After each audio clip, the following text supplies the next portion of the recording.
Exam जवळ आले की जगातलं प्रत्येक माणूस तुला शिकवायला येते.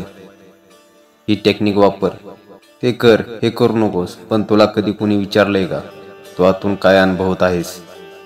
ताण, भीती, असुरक्षितता आणि त्या पुस्तकाच्या ढिगाऱ्यात हरवलेलं मन.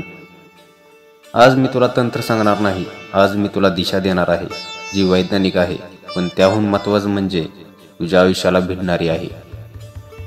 रात्रीचा अभ्यास, त्यात शांतता आहे, पण त्यात धोका देखील आहे. अंधार गडद होत जातो आणि तुझा मेंदू थकत जातो.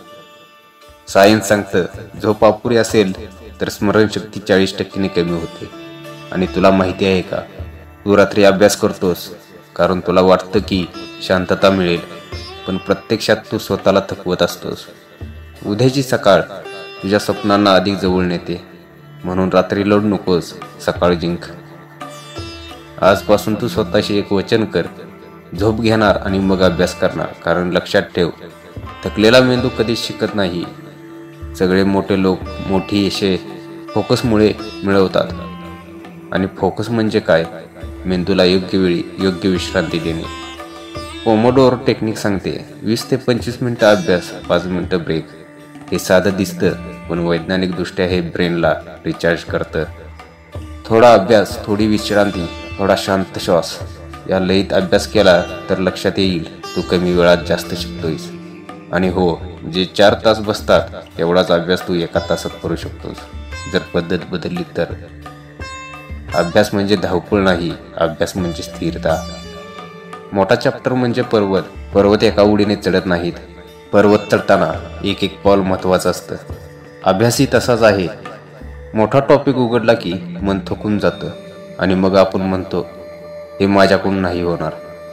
पण ऐक, तुझ्याकडून होईल, फक्त पद्धत बदल. एका कॉन्सेप्टला पकड, ती पूर्ण समजून घे, त्यात मिसळून जा. तो आहा मुवमेंट येऊ दे. एकदा ते पक्क झालं, त्यानंतर पुढचा विषय तुला स्वतःहून बोलवेल. मोठं ध्येय जिंकण्यासाठी लहान विजयांची सवय लाव. आपण जेव्हा एखाद्याला काही शिकवतो ते आपल्या मेंदूत दुप्पट प्रभावाने बसतं. त्यामुळे मित्रांसोबत बस, एकमेकांना विचारा, कॉन्सेप्ट एक्सप्लेन करा. शिकवताना तू समजून सांगशील आणि सांगताना स्वतः आणखीन खोल शिकशील. पण लक्षात ठेव, ग्रुप स्टडी म्हणजे गप्पा नाही, ती टीमवर्क आहे. टीम जिंकली तर तू आपोआप जिंकतोस. काही लोक खूप अभ्यास करतात पण एक्झाममध्ये चुका करतात. का माहिती आहे? कारण मेंदूला प्रॅक्टिसची सवयच नसते. प्रॅक्टिस म्हणजे मेंदूला सांगणं, ही परिस्थिती मी आधी पाहिली आहे. मॉक टेस्ट सोडवा, प्रिव्हियस पेपर पहा, टायमिंगवर कंट्रोल ठेवा. जितका सराव तितकं उत्तम यश. शेवटी एक्झाम म्हणजे युद्ध नाही, एक्झाम म्हणजे तयारीचा परिणाम.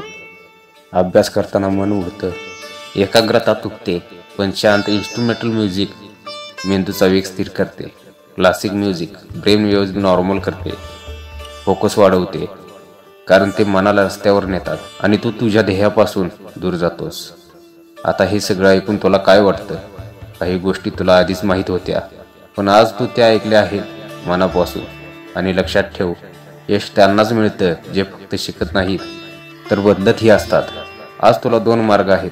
पहिला, जे रोज केलंस तेच करत राहा. आणि दुसरा, आजपासून तुमच्या आयुष्यात नवीन सुरुवात करा.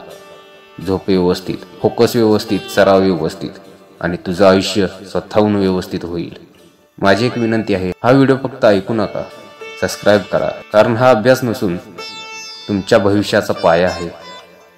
जर हे विचार मनाला भिडले असतील तर लाईक करा आणि अजून अशाच मनाला भिडणाऱ्या व्हिडिओसाठी चॅनलला सबस्क्राईब करा. जय हिंद, जय महाराष्ट्र.